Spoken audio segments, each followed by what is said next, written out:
Producciones que dejan huella. Estás escuchando el podcast de Pelufans, Huellitas y más. El podcast en el que cada semana Lupita y yo platicamos de temas relacionados con el movimiento animalista desde un punto de vista objetivo, siempre buscando generar conversación, tomando como referencia las bases científicas y el análisis crítico de todos y cada uno de los temas que aquí platicamos. Hola Lupita, ¿cómo estás? Hola Miguel, bien, gracias. ¿Qué tal? ¿Cómo estás? Bien, también aquí. ¿Qué tal te pinta tu inicio de semana? Bien, parece que todo bien. Y estamos hoy pues contentos de llegar a este episodio número 29 de este bonito podcast de Pelufans, Huellitas y más. ¡Qué bueno! ¡Yay! Y pues como todas las semanas se los digo, ya lo vieron en el título, esta semana les vamos a platicar de los animales en la guerra, Lupita. Ay, ahora sí que empezamos este año un poco triste por el pasado, que fue de Laika. Exacto. Y ahorita con a los animales en la guerra, así como que, bueno, está bien. Ay, hay que soportar, ¿no? Sí, de hecho eso pensaba yo en la mañana que estaba escuchando el episodio de la semana pasada, que este inicio de año se me ocurrieron temas que sí que sí nos están pegando duro y no se queda atrás. Sí, y ahora en la situación que estamos ahorita con lo de la pandemia, con la nueva variante, pues así como que, bueno, pero bueno, hay que darle. Al mal paso darle prisa porque son temas que se tienen que platicar. La semana pasada les platiqué de cómo se vieron involucrados los animales en la carrera espacial. Cómo fue que muchos animales tristemente fallecieron en la búsqueda de entender las condiciones del espacio exterior. El día de hoy regresaremos unos años para platicar de la participación de los animales en conflictos bélicos, al menos los que se suscitaron durante el siglo XX. Ok. Antes de empezar a platicar con este tema, les quiero recordar que todos los hechos que revisaremos a continuación son con un pleno conocimiento de que las condiciones que tanto soldados como animales fueron infrahumanas. La finalidad de revisitar estos hechos es para que tratemos de evitar que estos se repitan en un futuro, ¿va? Bueno. El primer conflicto armado del siglo pasado fue la Primera Guerra Mundial. Si recordamos las clases de historia de la primaria, se nos mencionó que... Hace mucho. Hace mucho, pero pues hay que recordarlas. Creo que ya ni dan clase, ya no dan ese tema, creo. Creo que ya no, le voy a preguntar a mi hermana. Creo que ya no, porque yo me acuerdo que sí en los libros, todavía dijeras tú en los libros de historia, sí venía lo que pasaba, los acontecimientos de la Primera Guerra Mundial, Ajá. Todo el conflicto de todo eso. Sí. Bueno, para nosotros que sí tuvimos clases de inglés. Clases de historia. Para los que sí tuvimos clases de historia, se nos mencionó que lo que generó el inicio de esta guerra fue el asesinato del archiduque Francisco Fernando de Austria en Sarajevo el 28 de julio de 1914. Wow.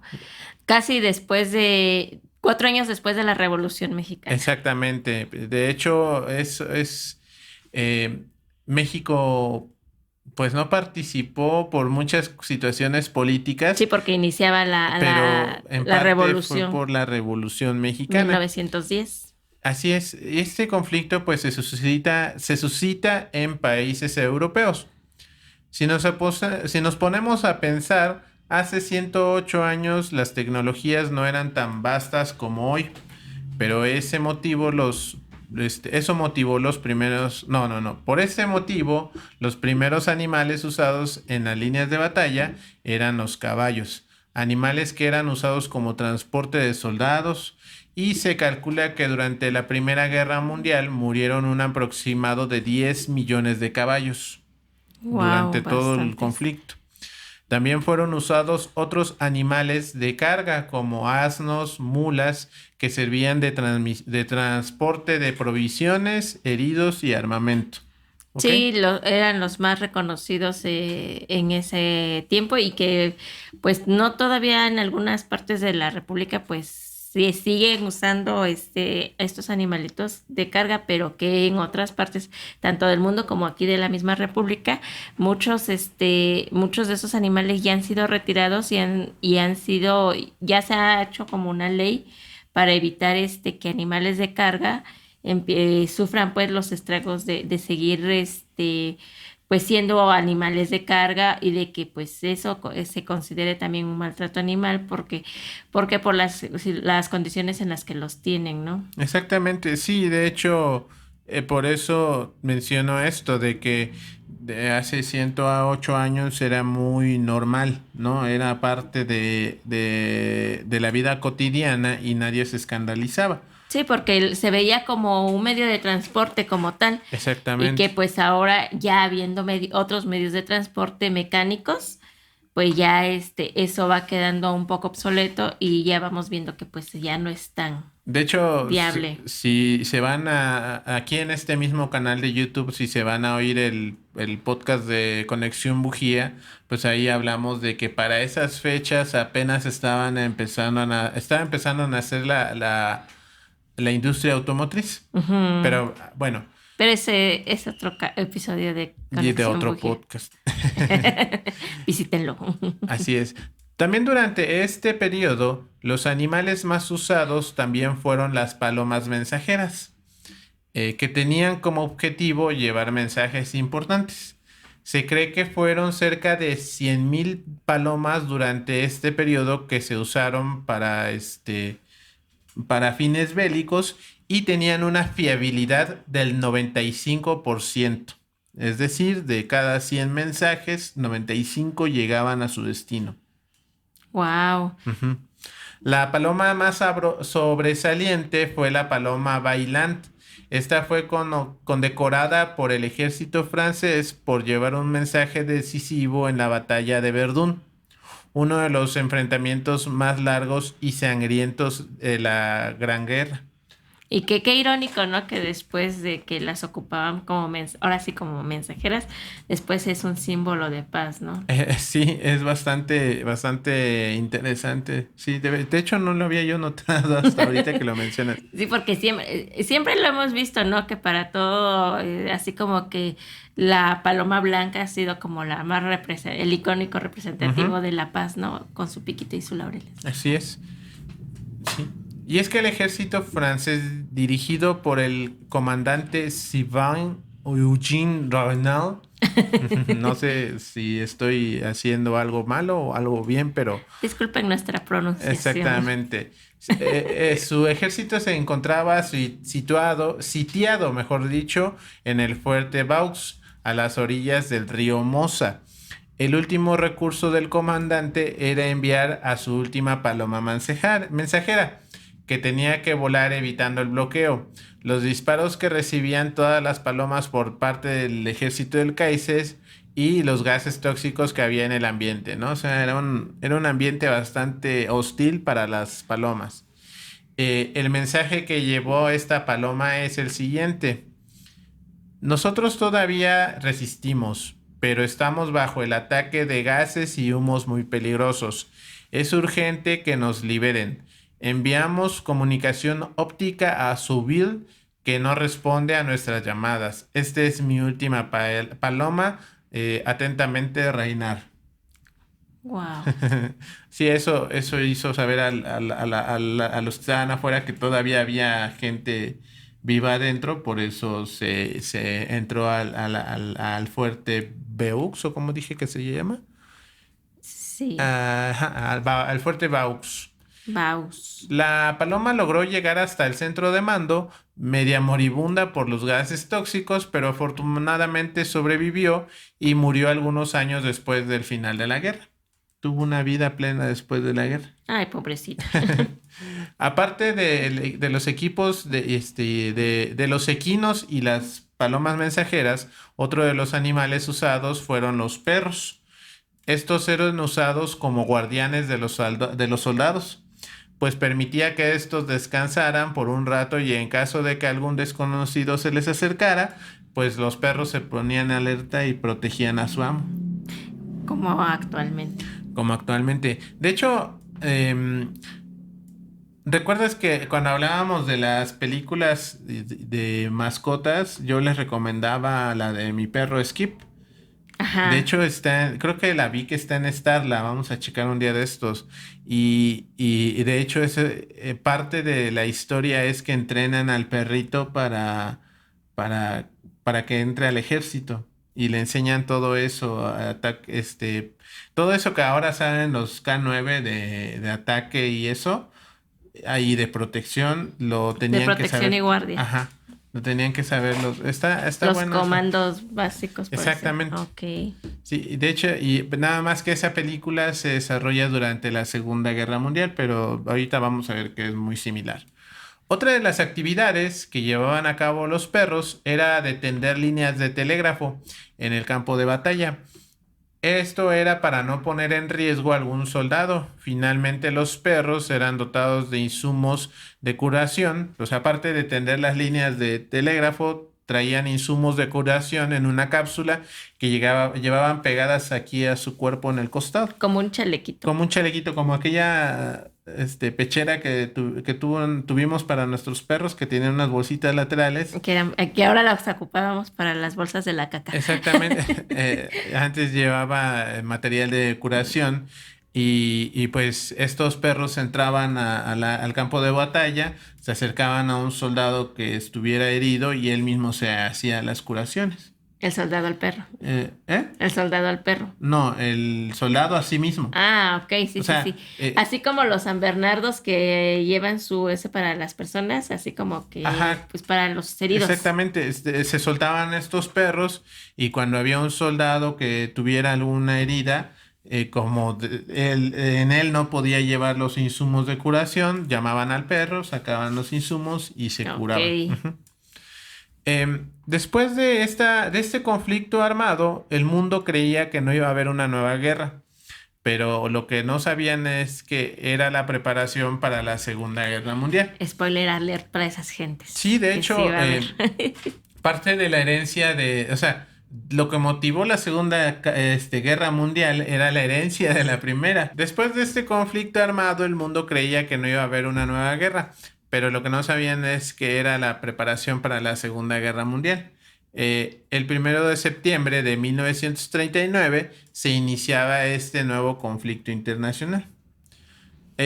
Durante el inicio de esta guerra sucedió un hecho muy reprobable y cruel, que no fue en el campo de batalla, lo cual es bastante interesante.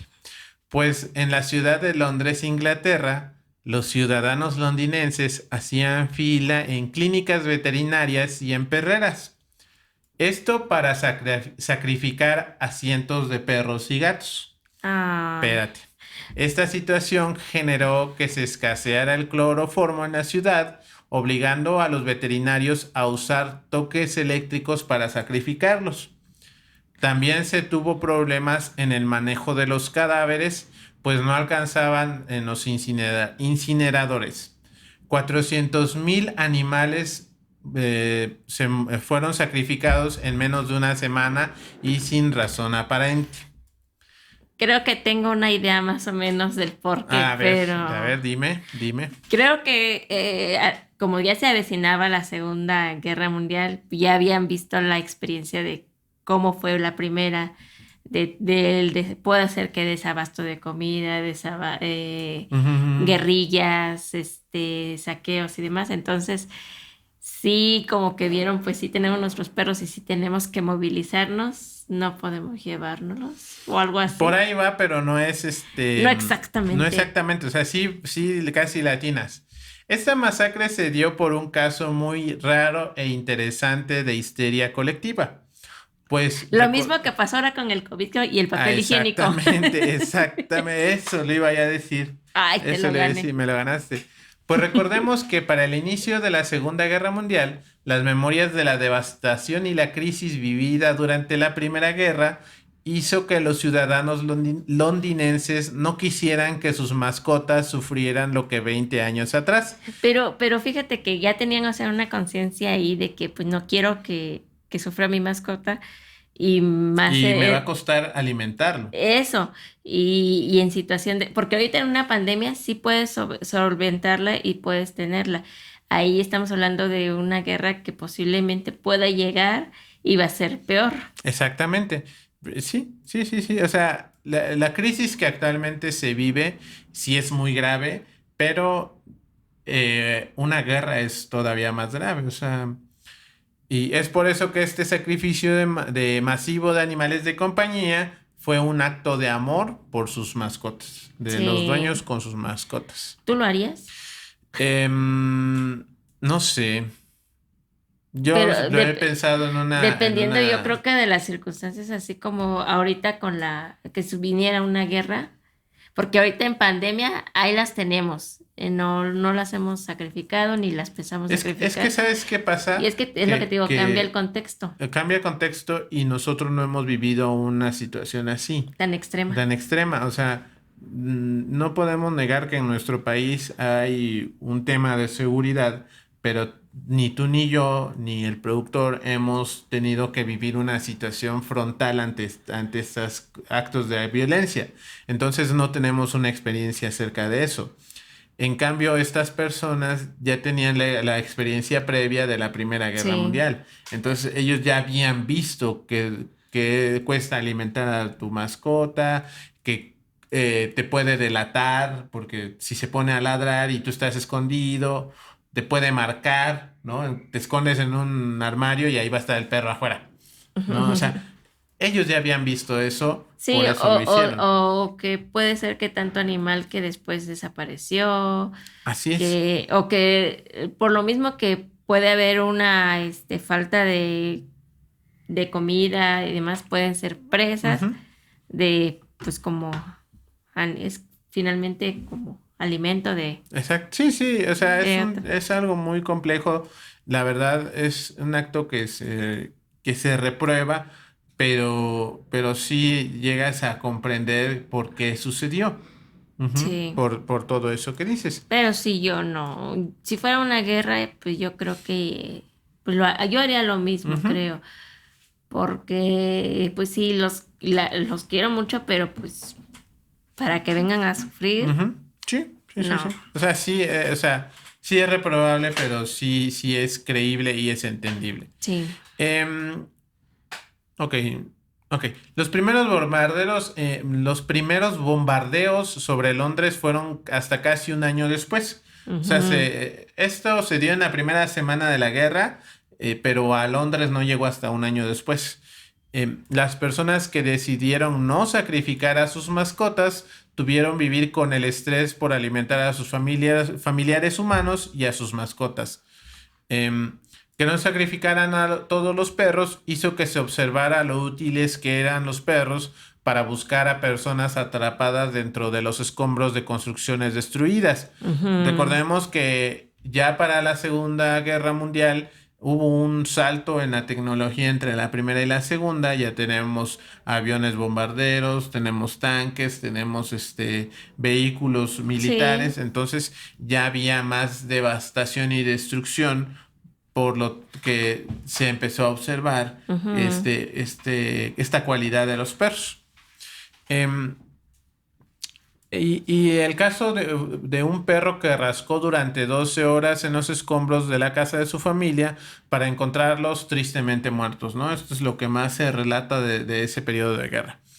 A pesar de casos como otros animales sirvieron para subir la moral de las personas durante todo este periodo de crisis. El gorrión Clarence, por ejemplo, iba con su dueña a los refugios antiaéreos y animaba a la gente con sus trucos y piruetas. Como esa escena en los Juegos del Hambre, donde están en el distrito 13 y en el búnker. En el búnker está haciendo piruetas y todos los niños ahí viendo. Un caso muy similar. Del gato. Exactamente. Es interesante lo que sucedió. Pues durante esta época las mascotas fueron un apoyo emocional para las personas. Aunque para finales de los 40, en la posguerra, se vio nuevamente el sacrificio masivo de animales, pero esta vez solamente fueron cerca de 15,000, ya que no había suficientes espacios donde tenerlos y sobre todo no había manera de alimentarlos.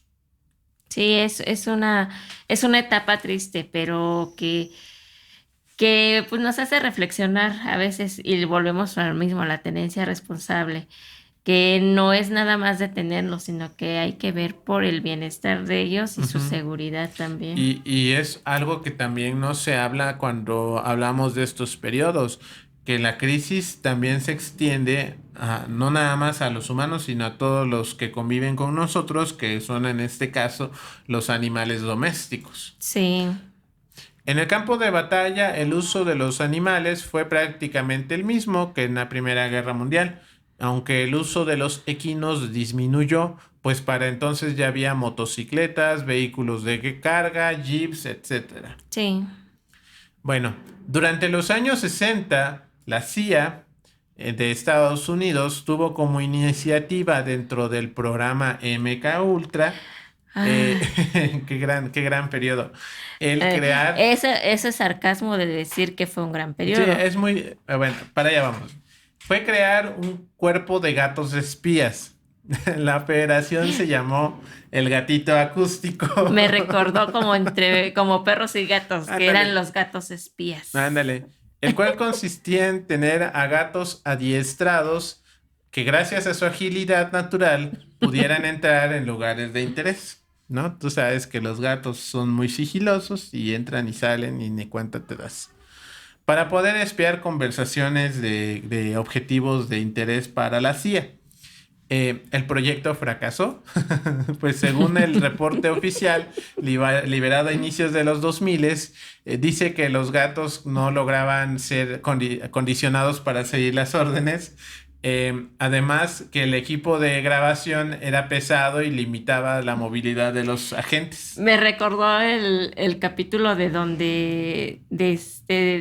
una caricatura que según también era un espía, creo que era el de la Pantera Rosa. En la película, que según decía que no hiciera caso a su sombrero, porque que tenía una copota y adentro tenía la cámara y salía el lente de la cámara y decía, no hagan caso, omiten el sombrero.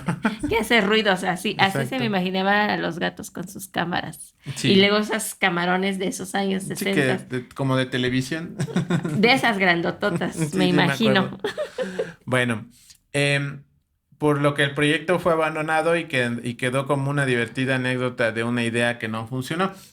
De hecho, este proyecto, si no me equivoco, y los invito a que pues visiten el episodio de Leyendas Legendarias del proyecto MK Ultra, pero creo que uno de los gatos fue atropellado por eso, porque no podía cargar la grabadora, porque ni siquiera una cámara, era nada más una grabadora de audio.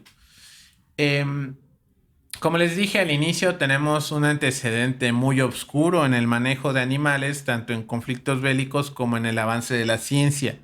Y es interesante cómo aún no aprendemos, pues actualmente se siguen presentando casos de uso de animales para acciones militares. En 2017, esto no lo sabías, la televisión estatal rusa informó que Rusia estaba experimentando con belugas, delfines nariz de botella y varias especies de foca para proteger las entradas de sus bases navales, ayudar a abusos y posiblemente matar a extraños que entraran en su territorio. Okay. Sin embargo, las belugas se descartaron cuando se observó que se enfermaban tras nadar demasiado tiempo en aguas polares. Sí, porque las belugas son como que un poco más cálidas. El clima tropical, ¿no? Ajá, un poco más cálidas. Las belugas son las ballenitas, esas blanquitas, bonitas, para los que no. Okay. Incluso en la invasión de Crimea en 2014, también por parte de Rusia, se dice que fueron usados delfines nariz de botella para invadir. Fueron parte de la avanzada rusa. Este tipo de actividades no solo ha quedado en Rusia.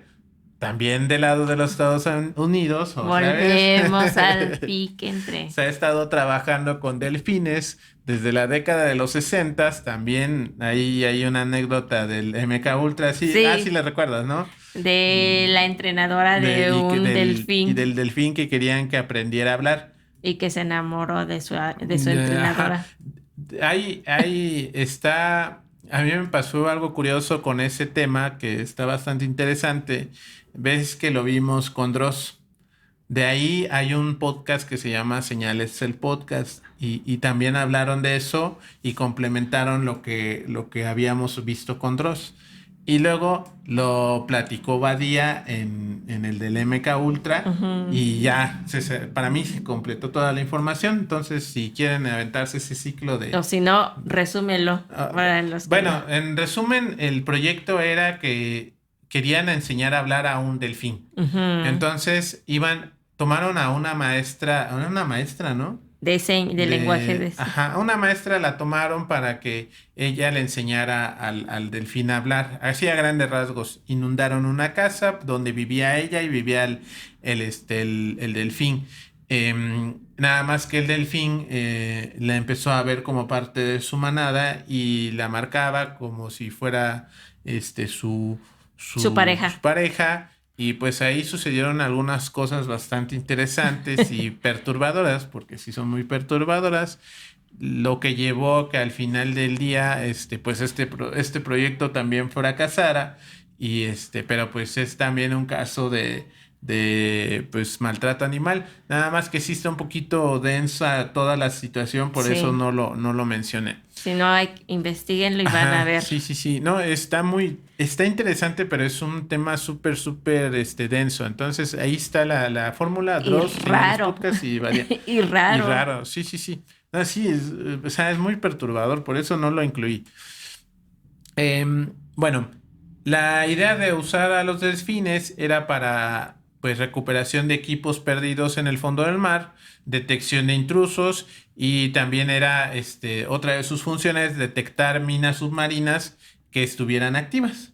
Que por cierto todavía hay algunas. Exactamente, y durante ese periodo de los 60 que estaba la Guerra Fría, si no me equivoco, ¿no? 60, fue en todo ese periodo. Bueno, se podría decir que actualmente la mayoría de las operaciones con animales son aprovechando alguna cualidad natural, que van desde su sentido de orientación, su olfato, su vista, etc.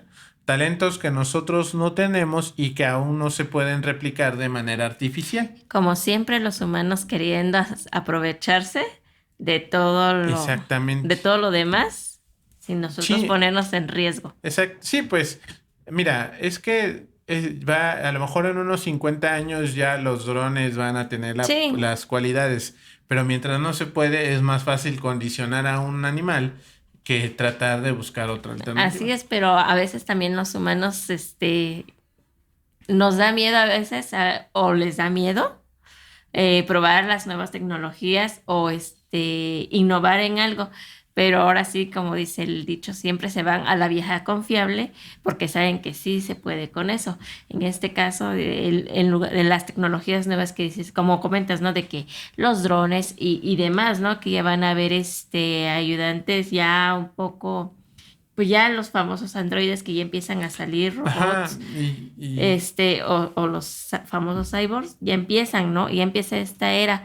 Pero aún seguimos con las viejas onzanzas de que hay que experimentar qué puede pasar si esto y esto y esto.